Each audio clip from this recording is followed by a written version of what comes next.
This is the April 11th, 2024 Planning Commission work session. Staff present, Addison Lewis, Carrie Teague, Liz Olson. Beth Richmond. Jeff Mills, HKGI. Jimmy Bennett, Planning Commission. David Alcar, Planning Commission. Murray Weatherfelt, Planning Commission. Quincy Smith, Planning Commission. Bonnie Padilla, Planning Commission. Lou Miranda, Planning Commission. All right, so tonight we're having a work session. We have HKGI here with us tonight. I think you're all know that we're doing an audit of our zoning code. So over the years, staff, the commission, council, we've identified a lot of issues. So contracted with HKGI here to do just an audit of the zoning ordinance, and tonight they're going to talk through what they've seen and some preliminary observations and get some feedback from you all. So. All right. Take it away, Jeff. All right. Thanks, Addison. So the agenda's short, and but we have a lot of slides and a lot of maps. I'm hoping that you'll talk a lot. So you can ask questions. Since it's a work session, we're comfortable with questions or comments throughout. But we're going to do an overview of the audit project that we're starting. We're going to talk about the code structure, and then the zoning districts are the two big topics tonight. And the next meeting, we'll talk about the other two big topics as part of the audit. So as far as the overview of what we're doing, in case people don't know who we are Twin Cities based, been around since 1982. We do planning, zoning. We also do landscape architecture work and urban design. We have a lot of experience with updating zoning codes in full or in part, and we do a lot of comprehensive plans. We're in the Twin Cities, so when you update your plan, we're working on typically 20 metropolitan plans at the same time. So we have a lot of experience in both those areas, and then, you know, like Sarah's goal is to help communities create places that enrich people's lives. The objectives for the code audit are to evaluate the overall structure and the usability of the code, and that includes zoning and subdivision, align those codes with the comprehensive plan, the 2040 plan, and then the small area plans that you all have.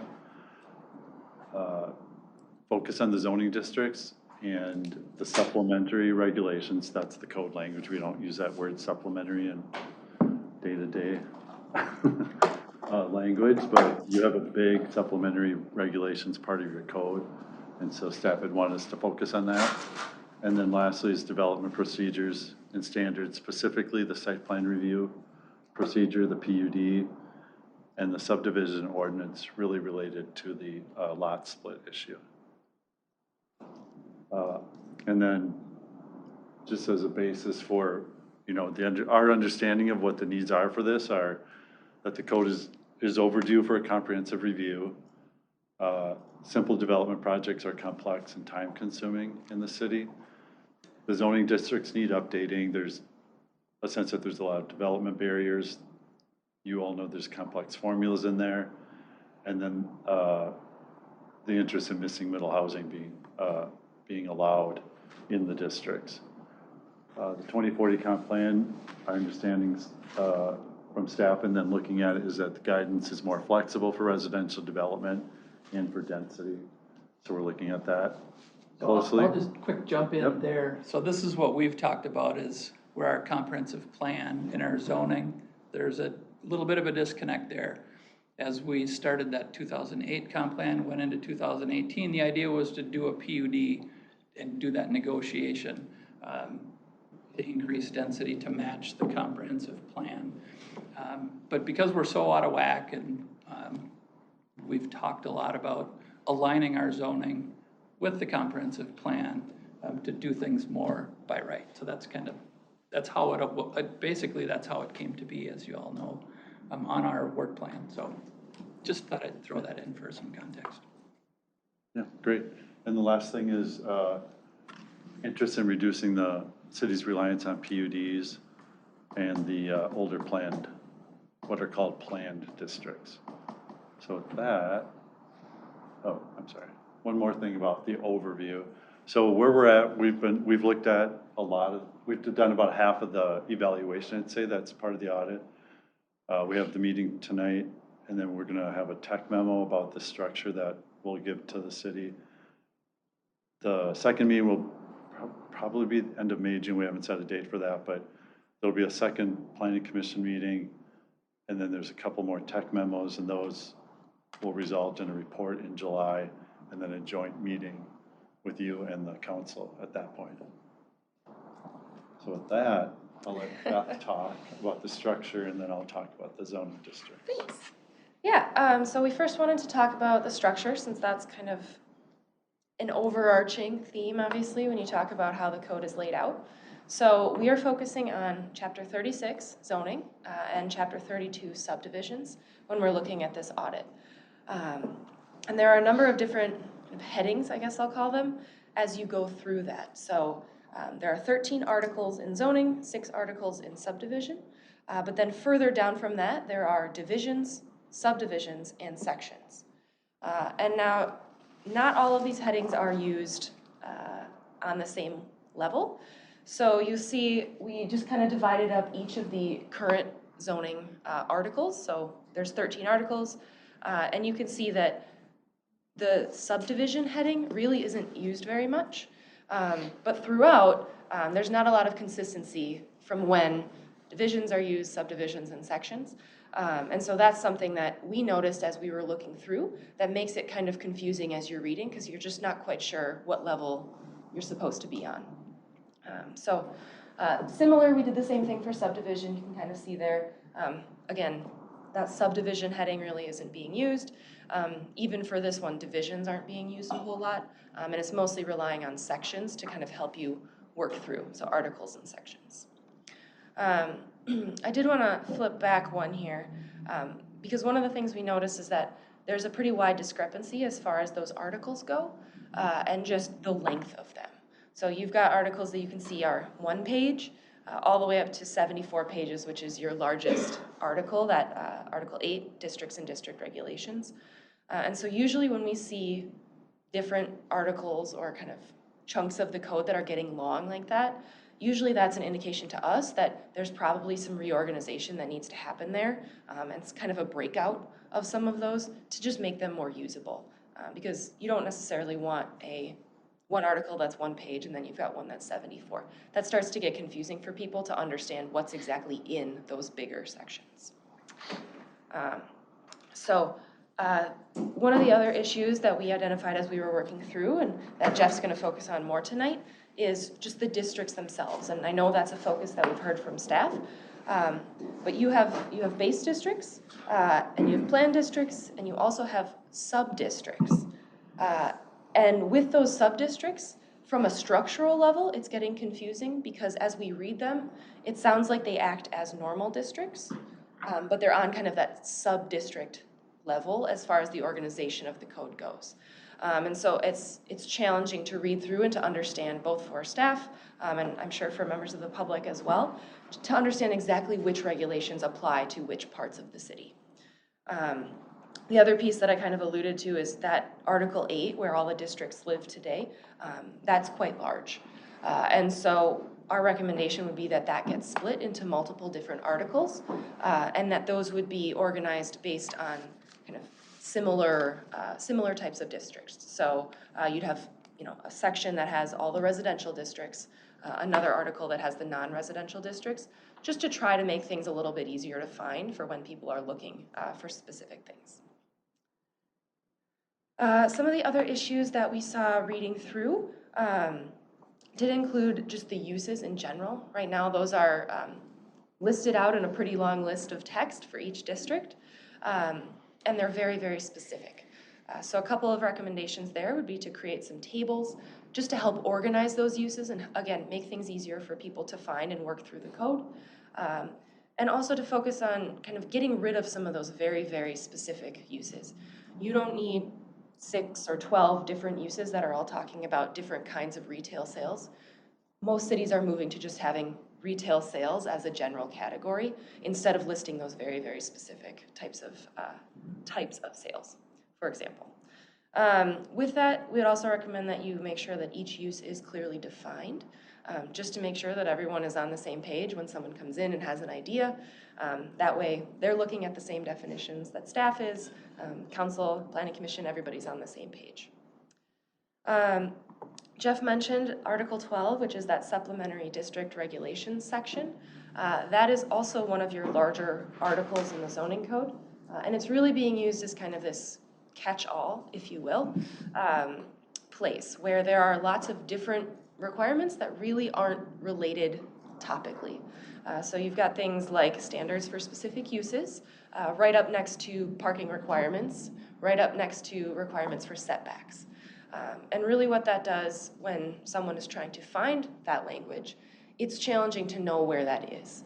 And so kind of the theme is that theme of the night is that we'd recommend that you group those topical language pieces with similar topics and separate them out as you need to make it easier for people to find.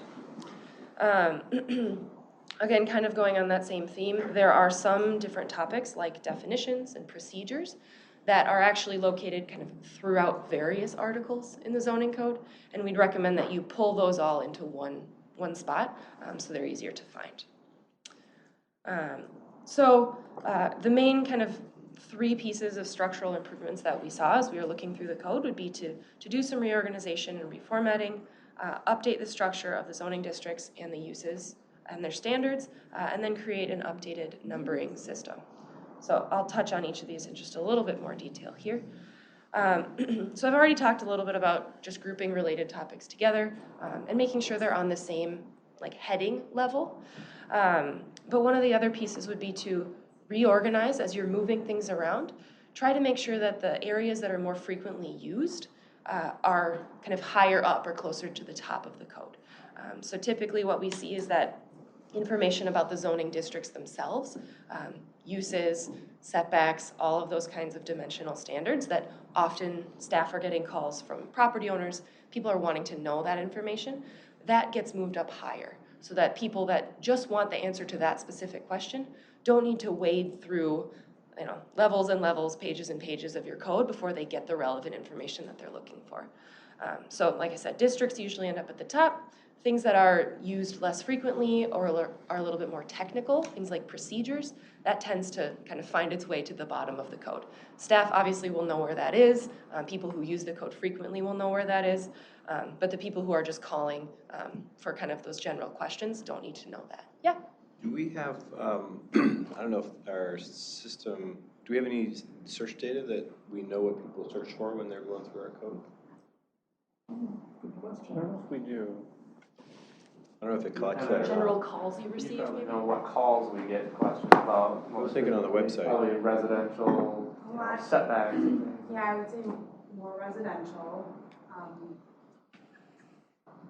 It goes everywhere from setbacks to where you can park your car to. I was thinking more online when you were doing a search in the search window. Right, does IT have the number of hits per page kind of thing? You can Maybe we find could out. ask. Calls I get frequently from developers who are putting an application together and they can't find things in our code. It's buried in different sections. That's the most common call that I get. So oftentimes I have to find that section and let them know where it is. So it would be very helpful and if the developers, people who do that for a living are having trouble with it, sure, our residents are too. Yeah. And I had one other question. I've seen some cities have tables for their districts and uses. Yes. Do we have too many districts and uses? Do you have a table in our? You don't have too many to do a table, and we would recommend a table, Okay. yes. Yep. Let's see. The other piece here is just to use those consistent headings across all of your different articles. We'd recommend getting rid of that subdivision one since it's really not being used. You don't need another level at this point. So I did just want to flip up. This is just a potential zoning reorganization, just to kind of get the ideas flowing. So we went from 13 articles down to 10 in this scenario. And you can see again, those districts are towards the top there. So you've got residential as Article 3, non-residential as Article 4, and then overlays as 5. And then you kind of work your way down all the way to procedures and definitions at the bottom. So, similarly for subdivision, we stayed with 6 articles, but you can just see there's a little bit of change as far as what those are called and how they would be organized. And we do have a much more detailed version of this that I didn't put on the slide tonight, but this is just in general. As far as the structure of districts and uses and their standards, again, we're talking about grouping those similar districts together and treating those sub-districts that you have today as full districts. In talking with staff, it really sounds like that's how they're being used, so you may as well bring them up to the level that they are being used with today. And then to your point, the tables, I just threw up an example table from, is that from here? Yes. Okay, so this is actually what you have today, your uses that we put into a table. So you can see the districts across the top, the existing uses across the bottom, and then within you would have P for permitted use, C for conditional use, that type of thing, to show people where each use is allowed. And we'd recommend that for the uses as well as for your lot and your site dimensions, just to try to, again, make things easier to understand. It also helps to compare across districts. If someone's wondering, hey, what district makes sense for the project that I want to create, they can look and say, okay, the uses that I'm looking for are allowed in whichever district they might be allowed in. And then they kind of have an understanding going forward of where that might belong. So, questions on that before I move on? No? You'll probably get to my question. Okay, so I'm okay, well, if I don't, feel free to jump in. Last thing I wanted to talk about was a potential renumbering format. So the current numbering system of the code, you start with the chapter, so 36 for zoning, then you've got a hyphen, and then you just have sections that are numbered sequentially from 1 up to 1,717. Oh. That's a lot of sections. So within there are a lot of different reserved sections to provide that opportunity for if there were ever additions or amendments to the code, that there would be room for you to add that language in without having to renumber everything that comes after that. We'd recommend a little bit of a shakeup here. Again, we're talking about using those articles, divisions, and headings as far as, or divisions and sections as those headings. And we would recommend kind of using those numbers that are given to those headings within the numbering structure. So the best way to explain this is probably to use an example, which is kind of that colored on the screen there. So you'd still keep the 36 in front of the hyphen to denote the chapter. But then those first 2 numbers after the hyphen would be related to the article, and then the next would be related to the division, and the last would be related to the section.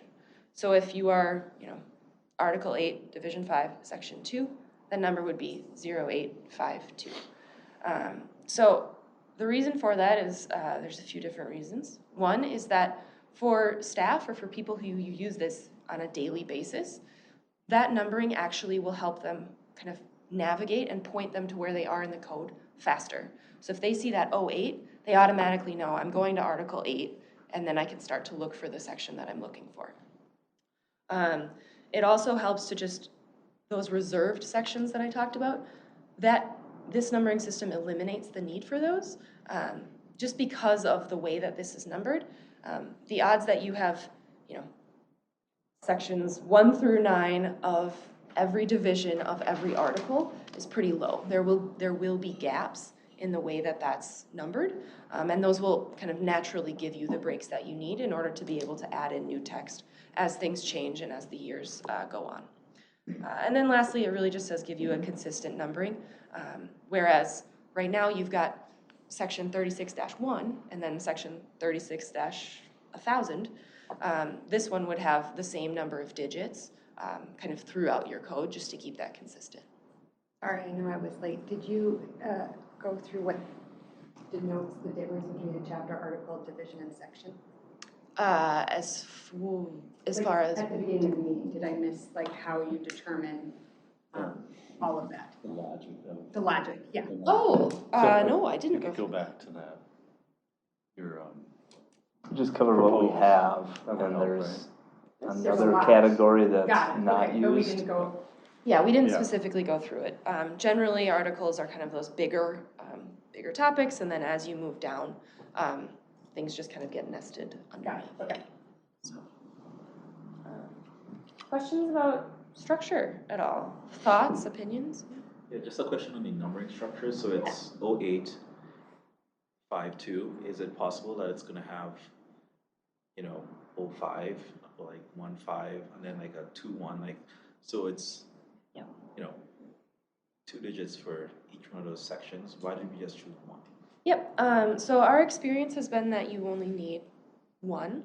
And I would have recommended that you actually just do one for the article as well, but you already have 13 and we were getting to 10, so I wanted to make sure you had that room to grow if you needed.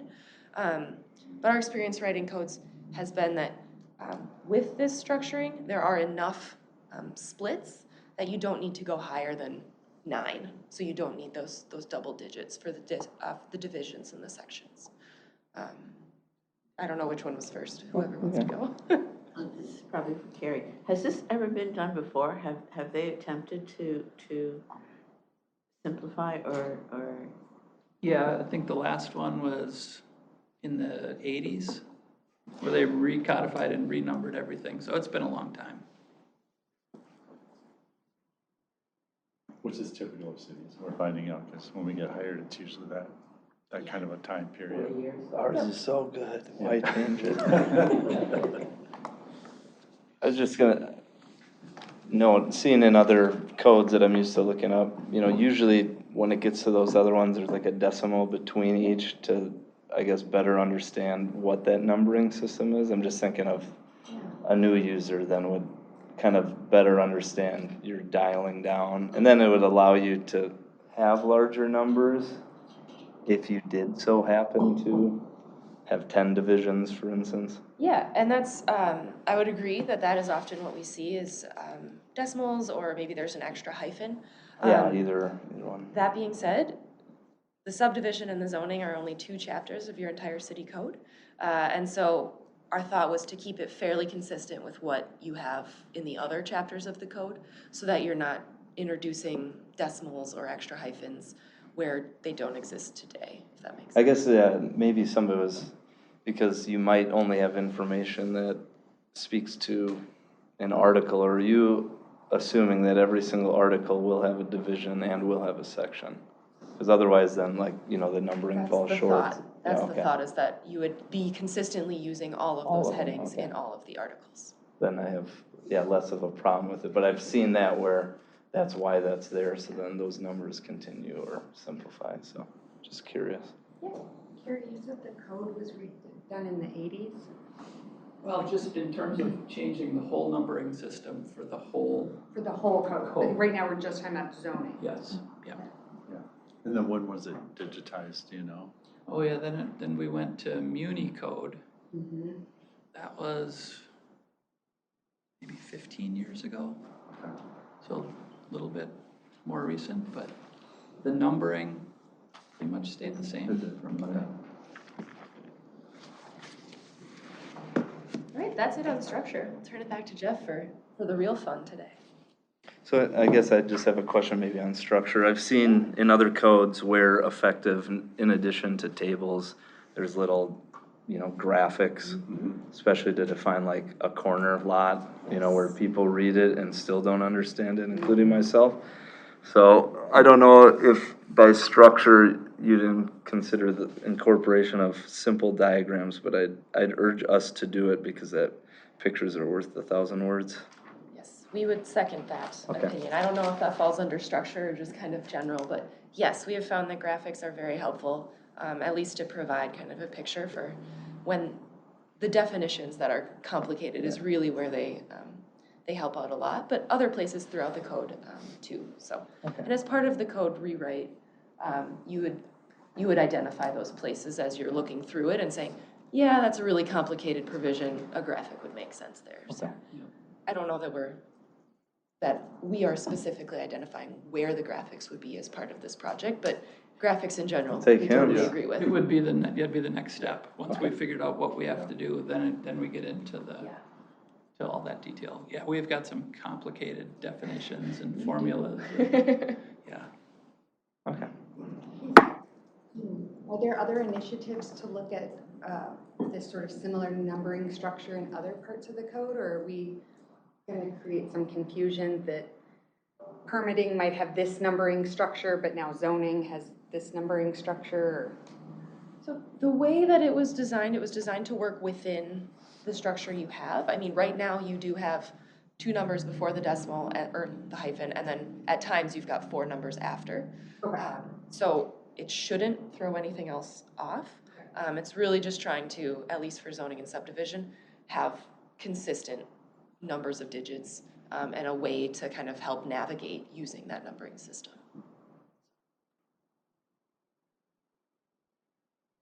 Yeah, I think your graphic to the right even as like a key when navigating the code would be helpful, so. Yeah, it's hard to explain why each number is important without showing Yeah, kind no, of that's where they belong. So. Cool. And our code is kind of backwards. We've got all that definitions and procedures up front, and all the good stuff is way at the end. I'll be like, wow, I'm flying through this, and then, whoa. It has a good ending, is that what you're saying? No. Science. All right, so now we're gonna talk about zoning districts. We're even gonna have some visuals because we have some interesting maps. Let's see. No. All right, so there's different ways to try to understand your current set of districts, and we're trying to get our heads around how they work today, why they are what they are today, and maybe you all can enlighten us on some of it, but what we're seeing so far is there's what we would call 9 base districts. So that means there's 4 conventional districts, which most cities have, R1, R2, RMD, and then the parking district. And then what the code calls 5 planned base districts. So they're acting like districts. I guess we're not clear exactly why they're called planned, other than they have sub-districts, but they seem to be a lot like districts. Yeah, so the reason that it's called planned was because the attorney way back when didn't believe in planned unit developments. Okay. So when they created these districts, every one of them is like a PUD. They were created for a specific development, a planned commercial district, a planned 1, 2, and 3. Same with our residential districts, planned residence districts 1, 2, 3, 4, 5. One of them's a senior district.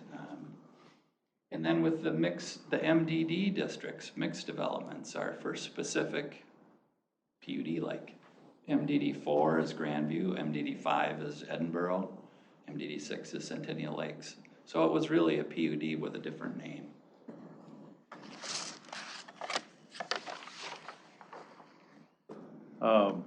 Yeah, so that's those. And then there's 23 planned, or PUD districts right now, and we say they're base districts because the property's rezoned to a PUD, whereas in other cities, or some cities, a PUD is an overlay, so you still have a zoning district on the property, but you also have a PUD overlay. So we worked with both of those approaches. And then you have 2 overlay districts, which is the building height overlay and the floodplain. Another way to look at it is there's 9 base districts, 3 are residential, and you have 1 district for the rest of the types of uses that are in zoning. And, Carrie's description is helpful. Why there's only 1 seems complicated to manage. But that's another way to try to get our heads around it. And then there's 17 base sub-districts. So, yeah, I guess essentially what you're saying is there's 2 sets of PUDs in the code in some ways. So PUDs are complicated, you have 2 sets of PUDs, that's even more complicated. So we're just trying to figure out how we might recommend that you navigate to something a little bit different than this. So, and then the way we usually think about districts are residential districts, mixed-use districts, business districts, sometimes there's public districts. Sometimes people separate commercial from industrial. So this is another way of organizing them, where you just have 3 residential districts, which, you know, seems low compared to a lot of cities, R1, R2, and then the planned district. And then the mixed use, you just have 2 districts, but you have a lot of sub-districts. And then business, you just have 4. Yeah. So yeah, typical, you know, there'd be like, I don't know, say 3 to 5 residential districts.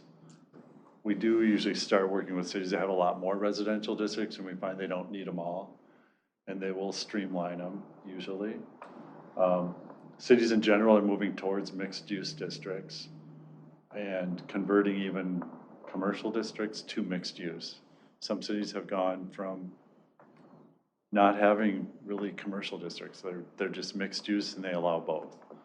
So we've seen that trend too. So the mapping, another thing that we do when we do code audits is we look at how the districts are applied, and, you know, are they being, how much they're being used, and for residential, look at how the housing types are allowed. And so you can see here, I have draft numbers up there because we want to make sure the acreages are as close as possible to accurate. But you can see from the map, R1 is a dominant district in residential. We typically see in the 80s, I'd say. So, and then you have a whole bunch of districts / sub-districts, and they're all very small, used, you know, not very often. So, you know, as part of the audit, we would look at, are the standards dramatically different between them? Could they be the same thing? Could things be consolidated? So that's residential. Another way to see it is to get rid of that R1 since it's so big. And then you can start to look at patterns of how the other, I guess these are PRDs and PSR, but planned residential districts are used throughout the city. So I wouldn't say we have our head around this quite yet, the pattern of it yet, because we're not recommending the updates yet, but the maps are really helpful as we actually do the update, or when you get to that point. So, yeah, maybe this is for Carrie. So are all the different PRD districts about density? Is that why they have? Yeah, and they're so similar. PRD 2 and 3 are almost identical, but they were tailored for a specific project. But they were slightly different. So some of those, yeah, we should combine together. But the other piece of it, we have formulas for how many units you can get in those districts, and they come nowhere near what the comprehensive plan would allow. So we need to, when we get to fixing these things, we need to look at densities and make it much simpler, not formula driven. Yeah, we have those densities in the slides. We can look at that. You know, similarly for mixed use and commercial districts, we put those together, partially because most of them allow residential too, even the PCD. Not all of them. It seems like maybe one of them doesn't, but then again, there again, you can see how they're being used. And I guess, Carrie, you're saying they're not being used for new projects very often, right? No, not since we created the PUD ordinance. Yeah. Yeah. And why we have NDD3, I don't know, because it's never been used. Right. And we've seen that before. Let's keep it. But the way you're describing it, yeah, it's weird that it even exists. 4, 5, and 6 were specific. We're a hoarder house or something here, it feels like. Well, and PSR 3 also doesn't show up on the map, so.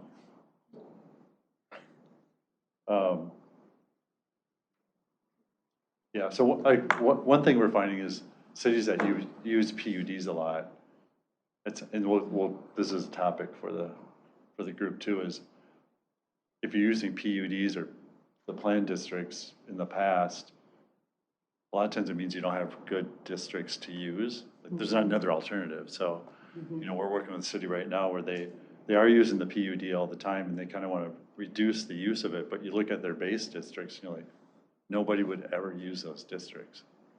So instead of fixing the PUD, which is what the city wants to do, it seems like they should probably think about fixing the other districts. That's what we need to do. Yeah. And that's why we have you here. That's our biggest issue.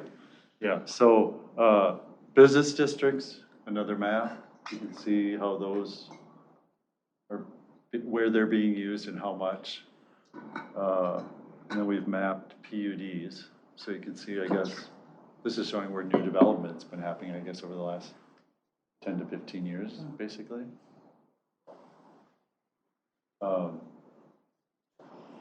And then each, you know, there's 23 of those, so, you know, at some point, there's just more and more districts in the code. And you do have them all in the code. Sometimes we work with cities that have a PUD procedure in the code, and then all those PUDs are not in the code. They're in the file, and Addison has to ask questions and go look for the file, and All the paper and carbon copying. yep, yep.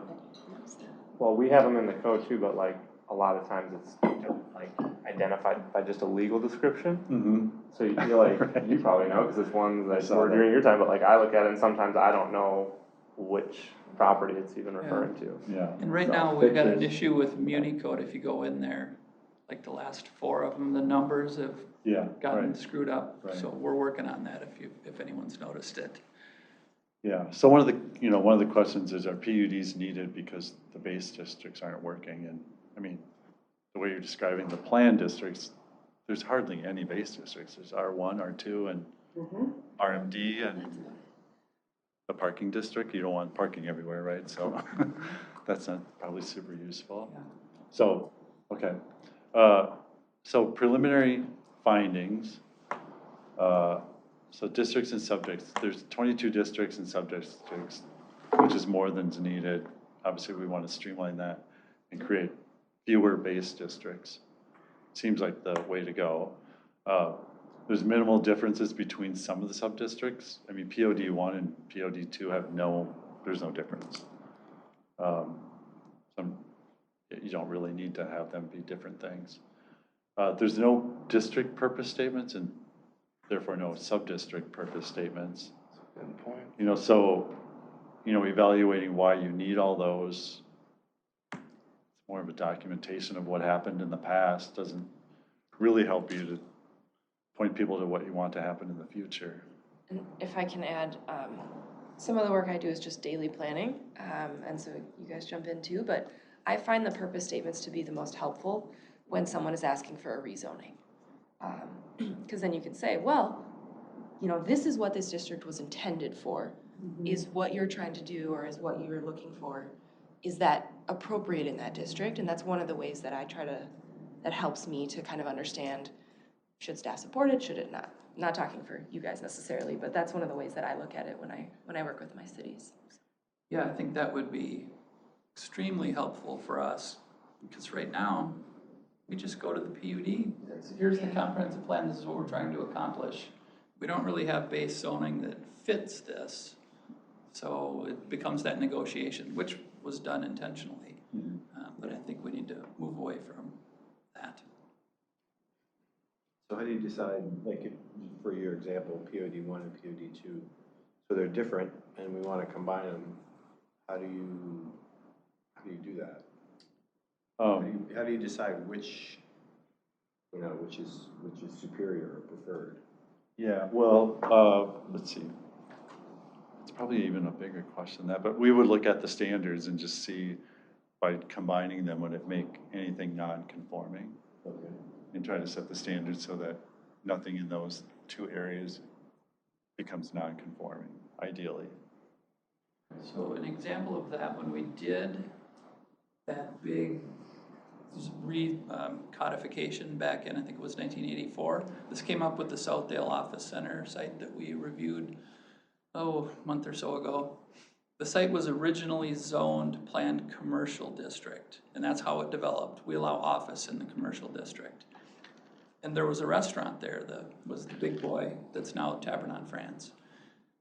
When that was rezoned, with that recodification, that the city chose to rezone it to planned office district.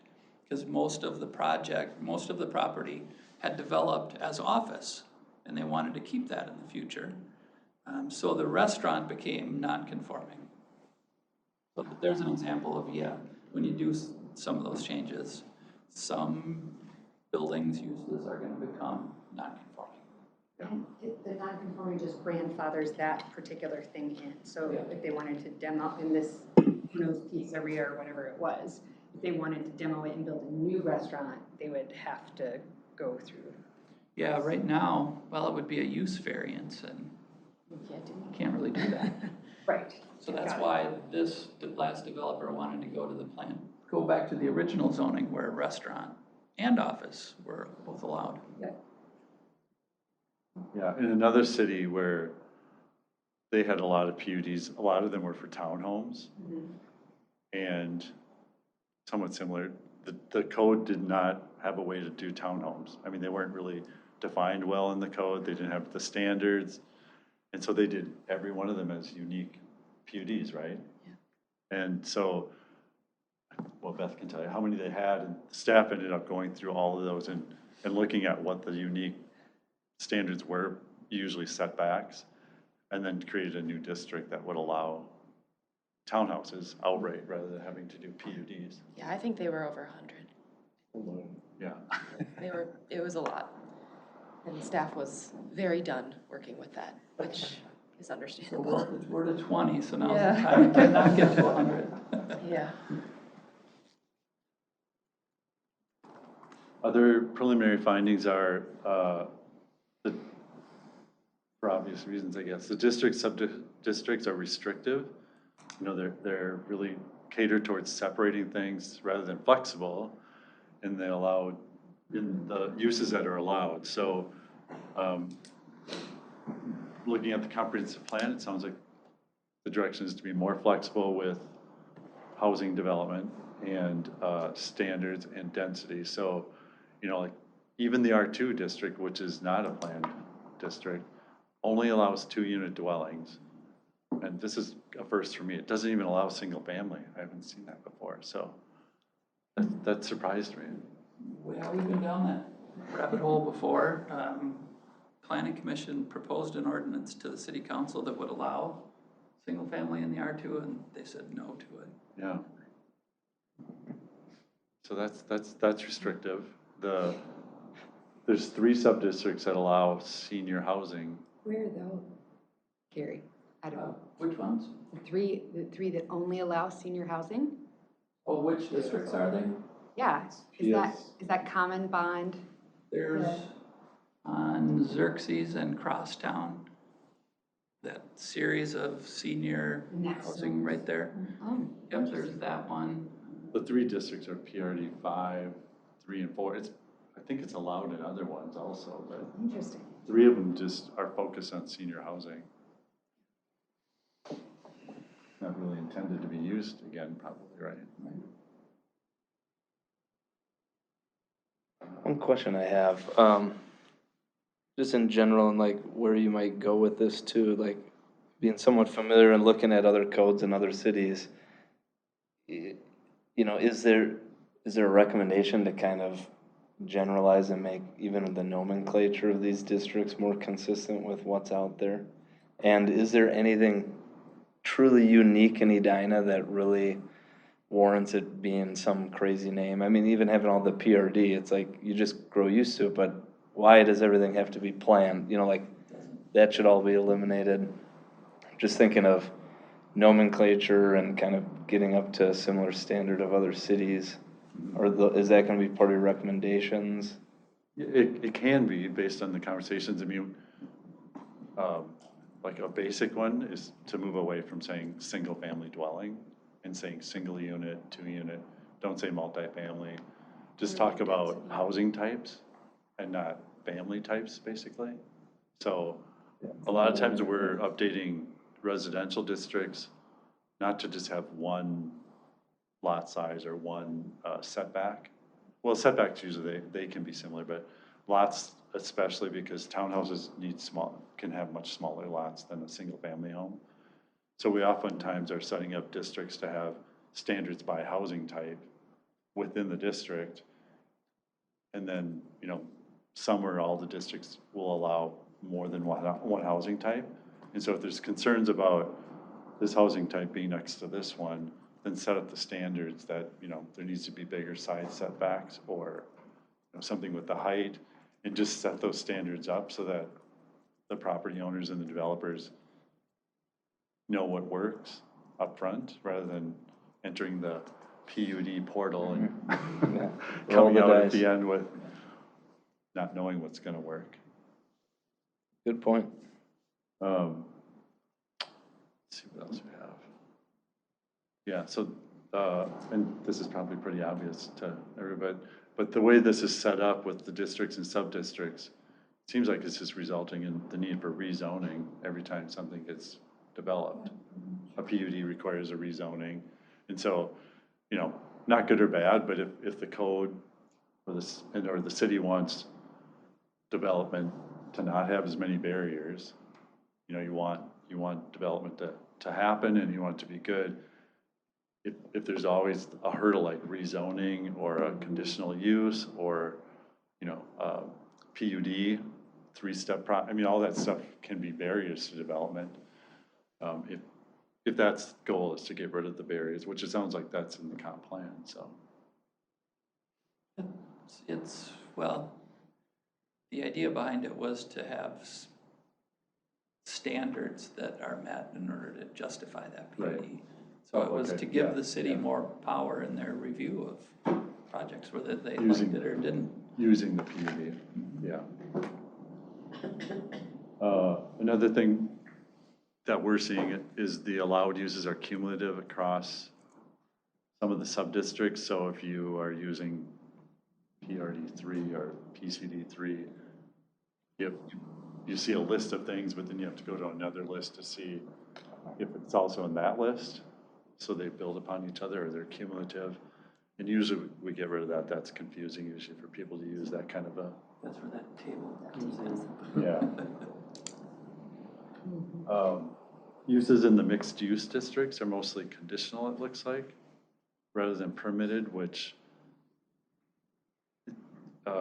typically we see mixed-use districts as being more flexible and including more things in it. You wouldn't require conditional uses for that many things. I mean, not that you would have them all be permitted, but it looks like almost all the. Everything that's permitted in like PCD 1, 2, and 3 is conditional in the mixed-use districts. Yeah.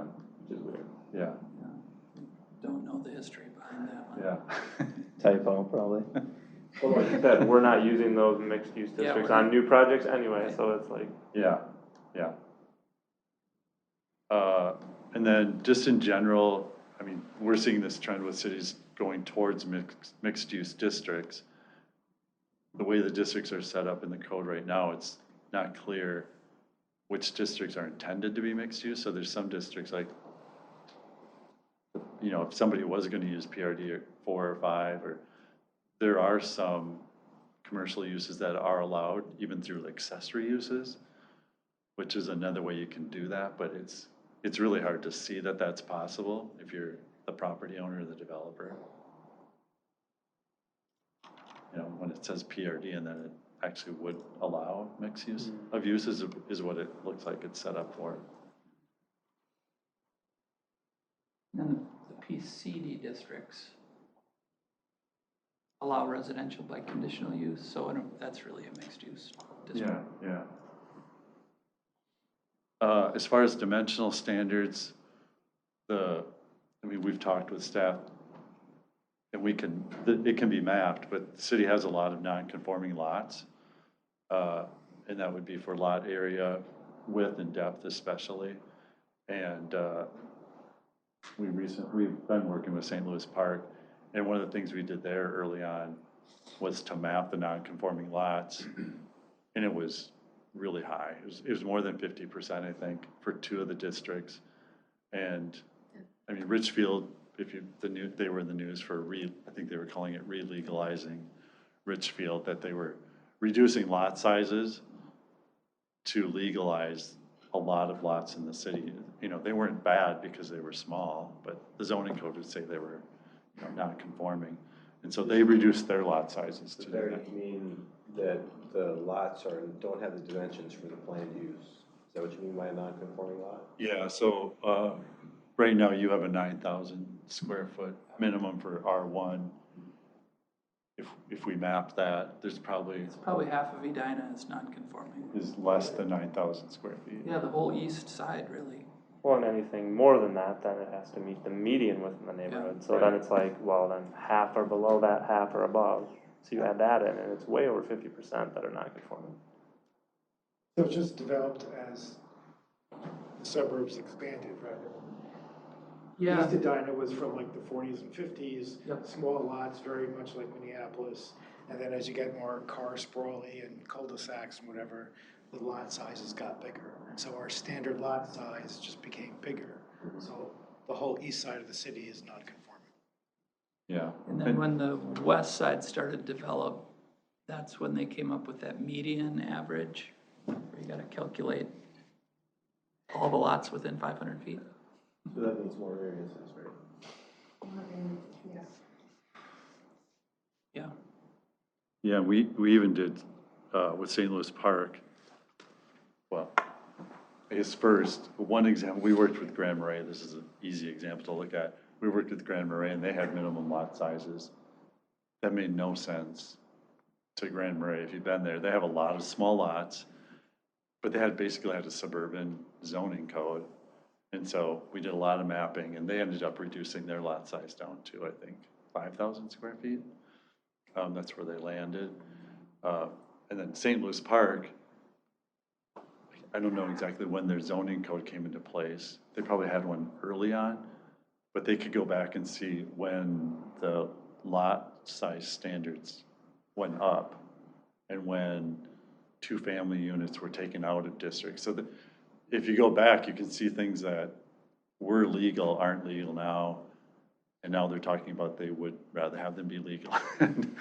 Which helps with the discussion, just to see that, you know, it used to be this way, it developed this way, but then it was, you know, non-conforming or illegal at some point, based on the changes to the code. And there's pressure at the state level to change that, right? I mean, it didn't pass this year, but they're trying to change that. Well, one is still in committee. Yeah. Yeah. So we have every parcel in GLS in Edina? I didn't realize that. Yeah, sorry. That's cool, I didn't know that. Yeah, and so you could, I'm sure the city can map lot area. We've tried to map lot width elsewhere, that gets more difficult. Yeah, we've And tried to do because it you have to with width measure and it depth. up. Yeah, because it's kind of a unique way you measure it, and so any lot that's not a rectangle, it gets really hard. Yes, too.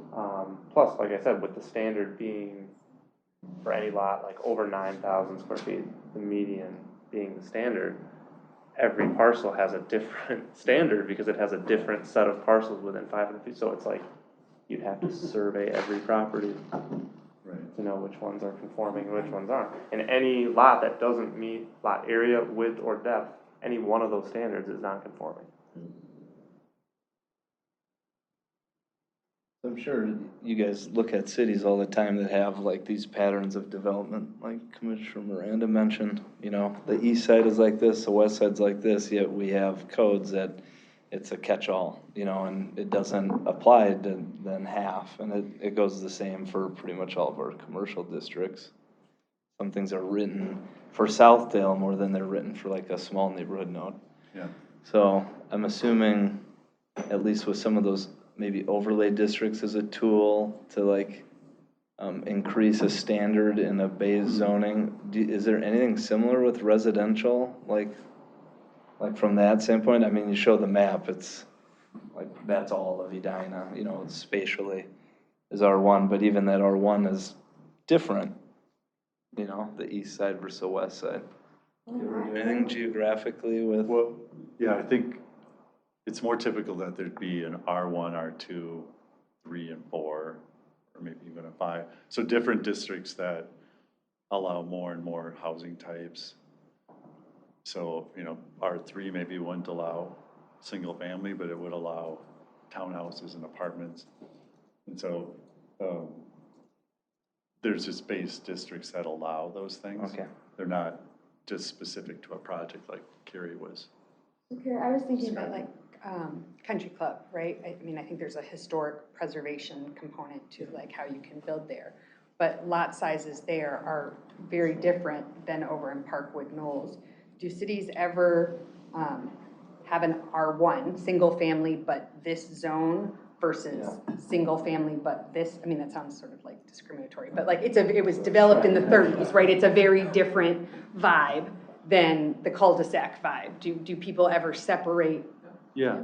I mean, one thing we're doing in St. Louis Park is really looking at blocks with alleys versus blocks without alleys. And you don't have that. I mean, I've looked at the map. In part, but not a lot of alleys, it doesn't seem like. Only Morningside. So for them, it's more of a split, like maybe half the city has alleys, half doesn't. Oh, yeah. So that might warrant, that's warranting them having different regulations based on that, because, you know, if there's an alley, you know, the lots can get narrower because the driveway is gonna be from the alley, so, so they're more comfortable with smaller lots on those blocks. But yeah, to your point, if there's a lot of lots this size over here versus that side, there could be two districts that work in that case. Is that what you were thinking? I'm just, throwing it out there. When you talk about how much is non-conforming, it's non-conforming if you only have one standard for area width, depth. If you had multiple standards, and then maybe that assuages people's fears for things like ADU, where you have maybe tiny, skinny, you know, like you start to have different kinds of single-family neighborhoods. Yeah. What did Johnson have? 3 or 4 R1s based on they lot had size? like 4 or 5 R1s, so it'd be like R1 100, and it's based on lot width, and then R1 80, R1 60. And so it's the same uses that are allowed, but the lots themselves were different sizes, the minimum lot sizes. Just to give you a little history, 2008 comprehensive plan, within it had these different neighborhood character districts. And the planning commission at that time, following the comp plan, recommended to the council creating separate zoning districts for the residential area. But that did not pass. So planning commission, granted, it's a whole new set of people, but it was tried 15 years ago. And we were also, there was like 6 or 7 different character districts too, which would have been difficult to come in and rezone the entire city, and how do you set up the standards? And it would have been a challenge, but maybe 2 East Edina, West, I don't know. Another thing is some of the dimensional standards are overly complicated, which Addison was talking to, was, so some of those are minimum lot area width and depth, have that median 500 radius rule, so that's complicated. Yard setbacks, we thought they were complicated, but I've been told they're better, right? At the staff. Complicated, but they're better than they were. Yeah, that they're actually better than they used to be, so. Yeah, the front though is based on what, the average of the two next door Or the or block. the So whole that's block. So again, complicated. anybody calls us wants to know what their front yard setback is, it's like, well, you gotta do a survey. Can't tell you, you know. Yeah. And then the density allowances in the PRD, those are pretty. Yep, a formula that doesn't work anymore, and it doesn't give you the densities that match the comp plan. We took a stab at calculating densities, which I'll put up, but. And then building height, looks like there's inconsistencies between the overlay district and the map that is out there versus what's in some of the small area plans. And then the PUDs. Yeah, because what we haven't done is, with the PUD, we've allowed greater height, but we didn't go in and amend the overlay map. So that's something we'll wanna, I'm not sure how to address it, but. So the last thing we have that we're gonna present is the residential density. So Carrie talked about the inconsistencies between the zoning districts and the comp plan land use categories. The highest density allowed in the zoning district is much lower than the densities allowed in the comprehensive plan, which all on its own, that would probably necessitate use of PUDs, it seems like. So the numbers that we're seeing, so this is what's in the comprehensive plan. So you can see those numbers go all the way up to 100 and 150 in the mixed use districts. And then we calculated densities based on minimum lot sizes for the zoning district. So you can see, and we brought in the allowances. So the highest one is 17.4. Again, these are, these are all one project sort of sub-districts, I guess. So it's not that, there's a 17 density zoning district, easy to use for anybody. But it's a senior district. And it's a senior district, yeah. And with the allowance, that does go up to 43, but yeah, these are much lower. We did mixed use also. And, those are pretty low. And those are the maximums compared to the comprehensive plan.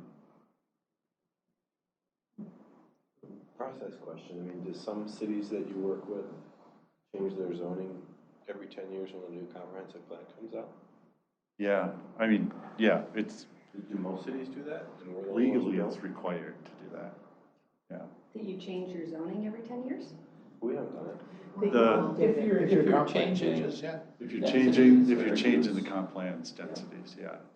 And not that you have to make everything match, but in theory, you need to align your zoning with your comprehensive plan. And in the metro area, the comprehensive plan supersedes zoning.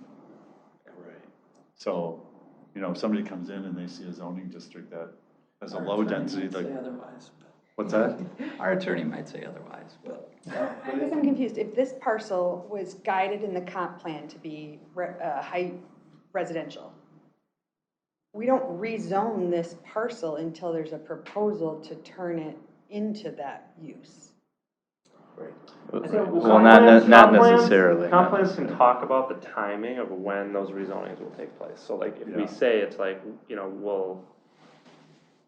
will approve rezonings consistent with the comp plan, when a property redevelops.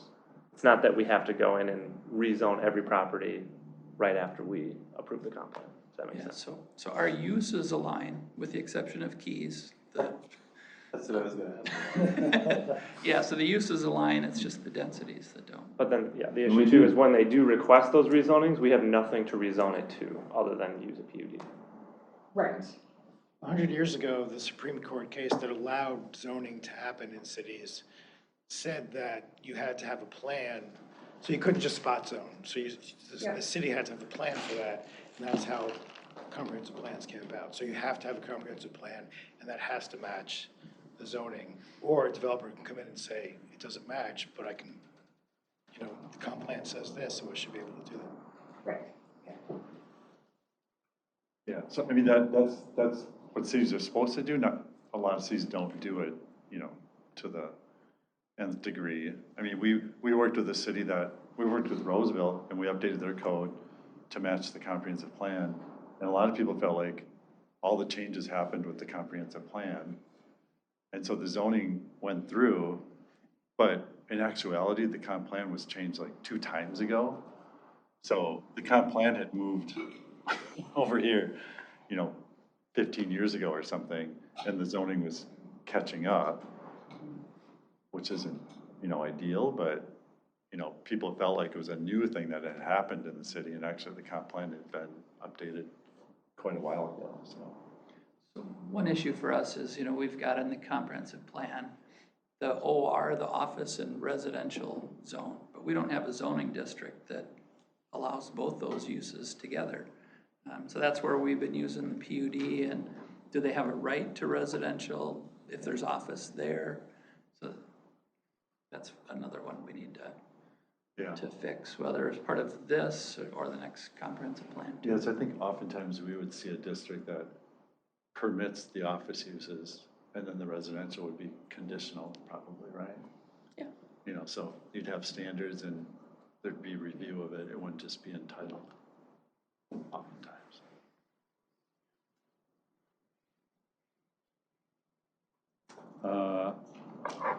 Let's see. To your question, we don't necessarily, like, we don't need to wait for a project necessarily to change zoning. And I mean, that's some things you've done historically in Edina, and then now you have a non-conforming use or non-conforming, I guess, type. Or, you know, I mean, that's kind of what Minneapolis did to all their single-family neighborhoods. They just rezoned them all essentially, then it came back. But it's the planning thing, it's getting the zoning in line to kind of respond to where we want things to go, not keeping things the same. Right? Right, and I mean, rezoning, I mean, and we haven't really rezoned R1 anyway, right? Like even in the comp plan, so that most of Edina hasn't changed. Right. And just because your house is now zoned R2, you don't have to tear it down and build a duplex or anything, right? We're still It's just- yeah. reactive in that way. Yeah, and some cities do choose, you know, I've done code updates where the city says, yep, we're gonna rezone everything to the way that it should be based on the comp plan. Definitely not every city chooses to do that. Some cities say, we'll rezone it as a development occurs. That happens pretty regularly. But sometimes there is, you know, cities are saying, for one specific district that there's a lot of attention on, maybe it's a specific mixed-use district that came out of a comp plan or something, they're saying, you know, for that area, we are gonna proactively rezone that to where we want it to be. So there might be some sort of combination that makes sense for Edina, or it might just be kind of how you've already done it. So it might depend too on like if we actually wanted a use to continue, right? So like one example, there's a business in the Cahill district, they do like parking lot striping. And so that is zoned industrial, it's a permitted industrial use. And, but it's guided as part of the 70th and Cahill neighborhood node. So if we were to rezone that, then the existing use would become non-conforming. And so if they ever left, a new industrial use couldn't go in there if we were to proactively rezone it. But if we did that, then it would limit that business owner's ability to expand that business. Right, and I didn't think in Edina you could proactively rezone, but it sounds like you can under the comp plan. We could, yeah, we could. It's just a political move at some point. Well, and all of this goes to, Yeah. I mean, creating more better districts means that we can't treat everything like a special flower, which means both city council and planning has to be okay with giving up a certain amount of control within the parameters that you set. That's true. Which is probably why you have all the little PUDs and the fake PUDs and. Because it was an element of control for that specific project on that specific piece of land. Yeah, so other things that cities can do is they'll allow more uses, but they'll have standards in the code for those uses. Right. So today, I would say, I mean, we've started to look at that. It doesn't seem like the code has very many uses that have standards or conditions identified ahead of time. And sometimes that's hard. I mean, you don't have to do it. You can say something is a conditional use, and then they come in and, you know, there's those whatever, what do they call the 8 criteria, or Yeah, your you know, where you typical use conditional those, use criteria. but there's not specific standards. And one exercise that we benefited from was Wisconsin actually changed the law a few years ago to say you couldn't have conditional uses unless the conditions were identified up front. Like, what are those things? And I'm sure every city in Wisconsin has not changed their code, but the one city we were working with took it seriously. And so we rewrote their code and got rid of almost all conditional uses and made them permitted with standards. So it's a language thing, but they literally were permitted and didn't have to go through a permit process. as long as they met the, the standards that were in the code, which is a great thing for, I mean, it seems like it's good for everybody, but you gotta do the work up front then to tell people what you want, what you'll allow. So, that's what we have presentation-wise. So question-wise, we're open to any comments or questions or things you think we haven't brought up, but some of the questions we thought of was, what are the concerns that you have about the current base zoning districts that we haven't hit on? What are the pros and cons of using PUDs versus base zoning districts in Edina? Other issues with the usability of the zoning subdivision code from a structural standpoint that maybe we have missed? And then if you have input on the guidance of the comp plan, we have not read the entire comp plan or anything yet, but. Why not? Well, we love comp plans, but, yeah. So I just kind of open it up, or if you guys want to hit on certain things. So one thing we're always hammered on about is that, we have PUDs for affordable housing. It's like the only lever we can use is what we're told all the Right, time. and that's actually in the code, right? Right. The language, yeah. Do other cities have other ways of handling that, or is, because it's hard to get affordable, as you may know, it's hard to get affordable housing in the city. So it was one lever there. I mean, I kind of hated PUDs, but it was a nice lever to have. So I don't know if other cities are dealing with that or. Well, yeah, so I mean, other cities would have an R district that allows affordable housing or apartments.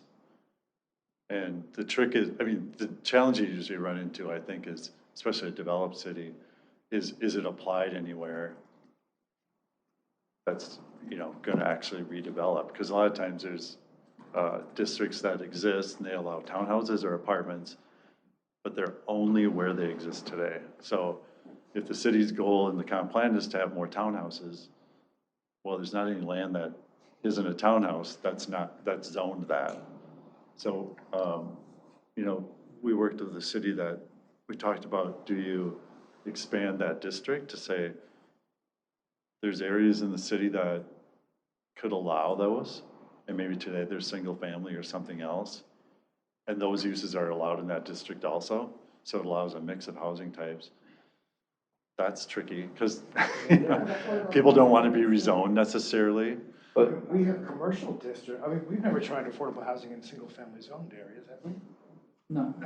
But we have, Commercial districts where, nearby neighbors are up in arms because they don't want affordable housing in a commercial district. Right. So.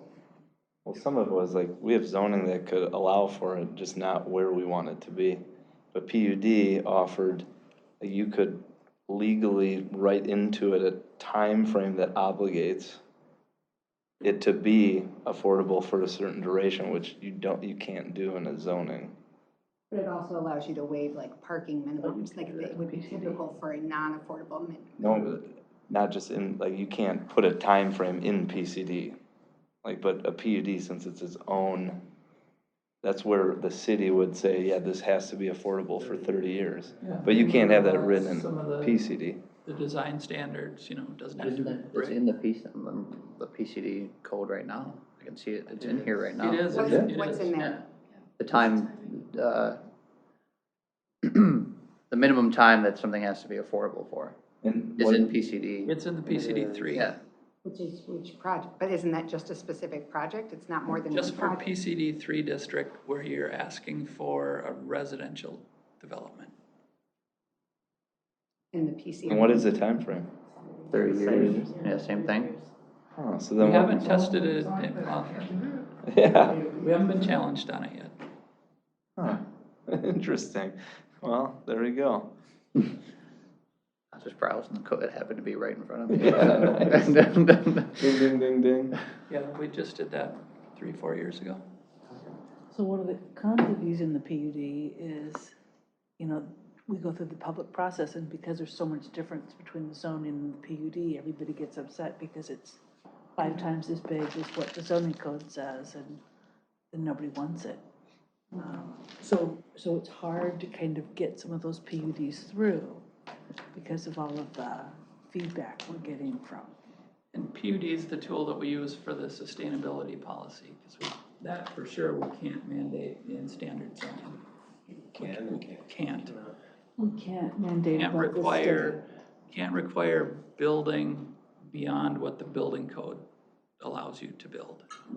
So you can require like solar or something. state. Got it. And building code's a minimum. And then we get current situations where projects they get rezoned to PUD, and they don't get built.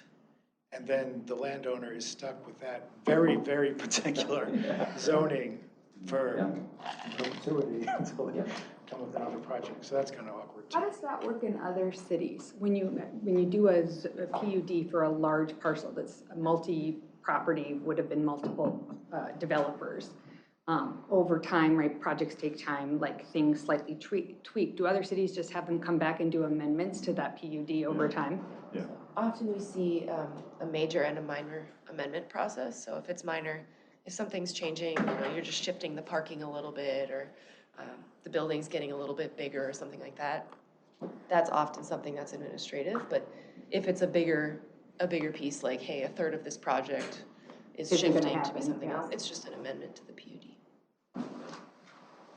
The standards you mentioned regarding like conditional, like avoiding those, like what, like, can you set certain standards that speak to some of the things Carrie mentioned about sustainable building or design, or is that's specifically excluded?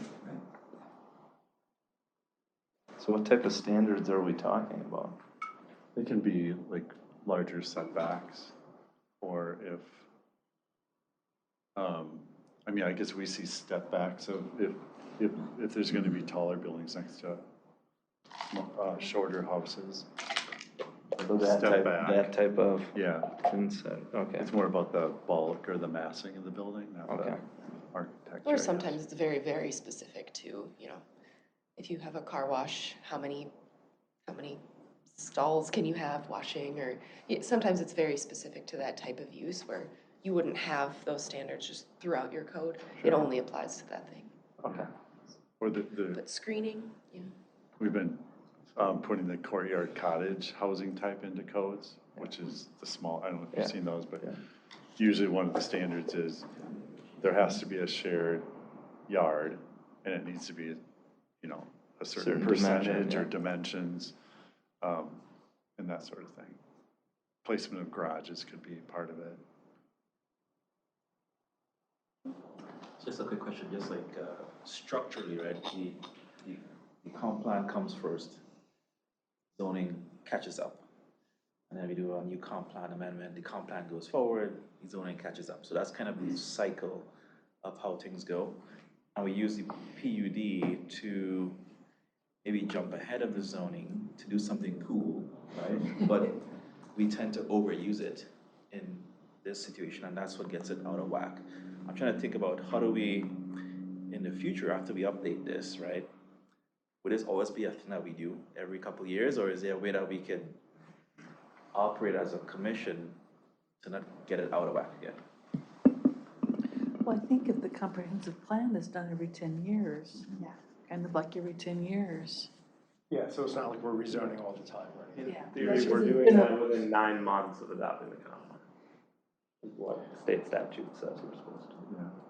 We've chosen to not rezone, use the PUD to get desired development. Yeah, And a lot that's of- the other thing too, it's our tool to get what we want where we want it. And a lot of times the PUD allows someone to do something close to the comp plan. I mean, it's rare that there's been something proposed beyond the densities prescribed in the comp plan. But in the last 2 years, the PUD, nothing's come through. Or nothing's They been don't get developed. approved, you mean? Uh, Or they're just we not approved a applied? couple, They're but approved they're, not built. It's a tough time right now, Oh. yeah. because of interest rates and Yeah. other things. Well, yeah, it And takes a some long get time too. Yeah, and some get denied.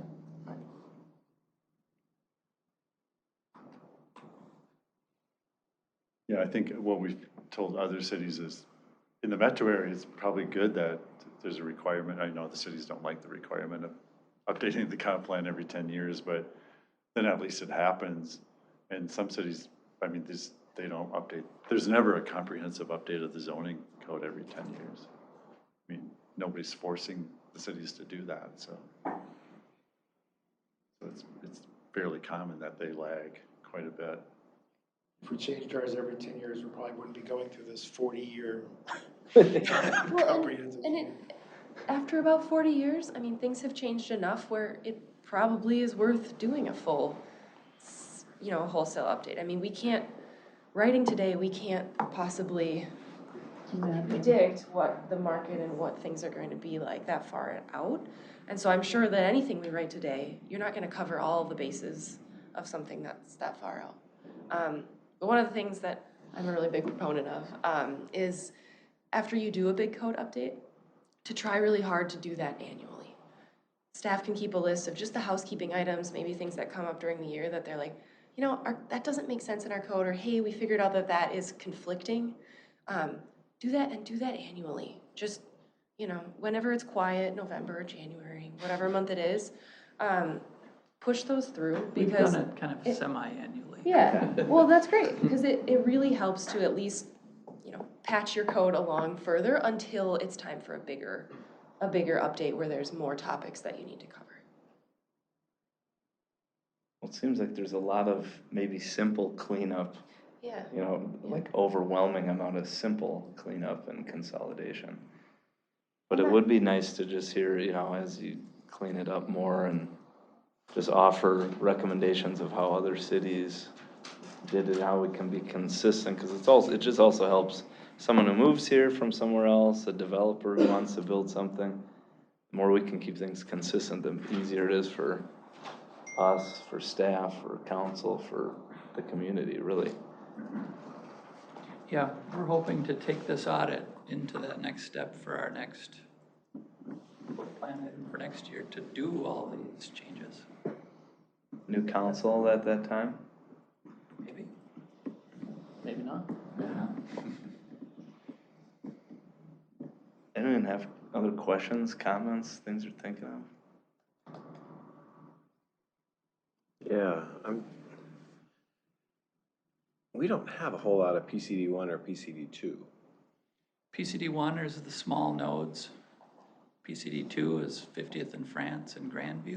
And aren't those the only two that have that affordable housing requirement? Just PCD3. Oh, I So totally just Southdale area. 30 years. That would be Wooddale, 70 Cahill, and PCD1. Yeah, I guess I'm concerned that we don't have, like, if we really do go away from PUDs, we lost a lot of influence, a lot. Big, yeah. Right, Big. we have to create other categories, more nuanced categories than currently exist. I think we And still get it want to. through the city council. I think we still want to have PUD as a tool. Yeah. Oh, definitely. Yeah. Just not relying on it for. Everything. Right. Yeah. Hopefully we have a base zoning district that's closer to what we want, so if we are using a PUD, if we're looking at granting some flexibility, it's at least close to the conventional zoning district versus right now, it's just way off. I mean, the purpose of zoning is to let people know ahead of time, whether you're a single-family homeowner or a business owner, what's guided in the area. And we do have the control, we just have to write it into the code. Yeah. So like you said, it's doing the work up front to decide what's acceptable and what's not. Got a lot of work ahead. So just so I'm clear, PCD1 and PCD2, it's a conditional use, Multifamily housing, correct. but in PCD3, It's also a conditional use, but in PCD3, you don't have to have commercial on the first level, and you have to have affordable housing. okay, thank you. That alone would be helpful to have tables for. Yeah. So you could easily look at it. Yeah. Pretty much not thumbs up the scroll. whole thing. Yeah. Yeah, when you find one thing, it usually leads to another question. Right, And right. you gotta dig and, yeah. Yeah, and So what's the smallest PUD we've done? Yeah, I think it's the first one we did, the vitamin shop on 70th in France. That one property, the PUD? Well, it's both corners, but yes. That was to get them to not do the parking in Fancy the hair front. salon place and the vitamin shop, those two corners? Yeah. he was focused on the word unit, I guess. They wanted the parking in front, and it was a negotiation to design it right. It was never originally designed for like a single developer having different kinds, actually literally different kinds of uses in the same, you know, like a PUDs. Disney World Yeah. sort of thing or whatever, where you would have Yeah, literal different uses. And now Yeah. we're just using them to do what we want right now. Yeah, we could have a minimum lot size for Yeah. PUD, you know, not even consider it if it's less than. Many cities do. yeah. Also complicated. Yeah. Because as soon as you set that standard, now someone's gonna come in at 4 acres and it's not 5, but they got this great idea, and anyway. Yeah, and we haven't looked, to be fair, we haven't looked at your PUD yet. I mean, we will in the next month, but in other cities, you can see the PUD is clearly set up for single family and maybe other types of housing, but mainly single family and how that lays out. Or, like you said, bigger mixed developments, but the standards don't really work for multifamily buildings very well in other cities. And again, we haven't looked at yours, maybe yours is better. No, Yeah, we don't have lot size standards, or we're just kind of what we're trying to achieve. yeah. Or sometimes they'll have a big open space component to them because it's a big development. And a multifamily developer, it's just a deal breaker because they don't, you know, they can't, the financing doesn't work to have that much open space. And maybe this is too much in the weeds, but I think some of the most common things we see that I'm just like rolling my eyes at, you know, like when there's a lot that was originally 2 lots and it was merged into a single lot, and they want to split it and they can't by right. Is that something cities normally allow by right, or, because It can be administrative, right? It's often either administrative or it's a minor subdivision and it has a shorter process. we have to go through the full. public hearing. That's on their Yeah. list. process. And we pretty regularly deny those. And once they combine them, that raises the median. So like the more lots get combined, usually like the median goes up, but it can never go down, Oh, yeah. you know, so that's a problem too. And then, like in my neighborhood, I live on the east side, if you couldn't tell. And corner lots there, because setbacks for single-family homes were set up for West Edina were large, odd-sized lots and everything. And we have very regular, but very narrow lots. You know, it's like 11 feet wide is the buildable space or something on corner lots because the setbacks are so high or whatever. So, I mean, I think that's something we. Is it the same as the front yard setback and so they're really large? Well, you can go down to 20, 15 with a garage, but to Lou's point, you can't build anything without a variance. Yeah. Gary, what's the history of our height overlay districts? I never, what's the deal with that? It came from the 2008 comprehensive plan. It was originated when the Westin was built, and there was a lot of uproar over the height of that building. So when the 2008 comp plan came to be the council, said we need to put height limits in the comprehensive plan. You usually don't have height limits, it's a zoning function, but they wanted to do that, and the planning commission made the recommendation, but the city council at that time lowered them quite a bit. It was really just the city council sitting around this table deciding what they should be. And a lot of it was based on existing heights within those areas, existing building height. And where does one find a map of these? If you just Google it, it's online. Is it? Okay. It's Yeah. on our website. It's on the website. But if you, the easiest way is just to Google, Yeah. building height overlay have Edina. Yep. Oh, yeah. So based on what was established in that 2008 comprehensive plan, we did the zoning overlay map. This was adopted into the code to match the comp plan. So at that time, and that's part of the reason, between 2008 and 2018, we did like 27 comprehensive plan amendments. Most of them were because of the height was in the comp plan. Oh, wow. Yeah, Met Council didn't like that approach. So is this an opportunity to get rid of these and incorporate them in the zones, or does this? Well, it's in the zoning It's in the now, zone. yeah, but it's out of the comprehensive plan. So when you want to go above the zoning height overlay district, it's just a variance or flexibility through the PUD. It's not a comprehensive plan amendment.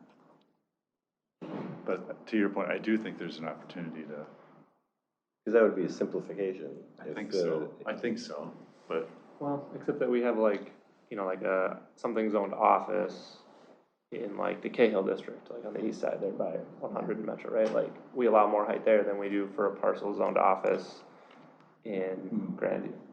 So that's why it's different. There's multiple zoning districts within the overlays. Right. I get it. I see. Otherwise, you'd have to have, okay. I mean, typically that's what you see in other cities and like, yeah, like we have certain defined small areas, districts. And usually that's where you'll see your overlay district. And do ours stack up with others, or is there a way to improve those? Just like from what you're describing too? Because I mean, that's usually what we face is like trying to apply the same standard from one to the other. are you talking about the overlay? Yeah, The like height just overlay? geographic, well, not even just height, but the geographic overlay, like there might be extra provisions or allowances Yeah, right. per area. Yeah. So I mean, how clean is ours compared to, say, others? Like, is there opportunities to improve from what you've seen? Our overlay is cleaner than it used to be. The way height was regulated in the past was if, say, you had a 20-story building, you had to be set back from the lot lines equal to the height of that building. So the idea was really Southdale was the only place you could build a tall building. So with our overlay districts, I mean, is it primarily height that's in there? Is Just there that any- floodplain. So there's no other provisions in the overlay districts?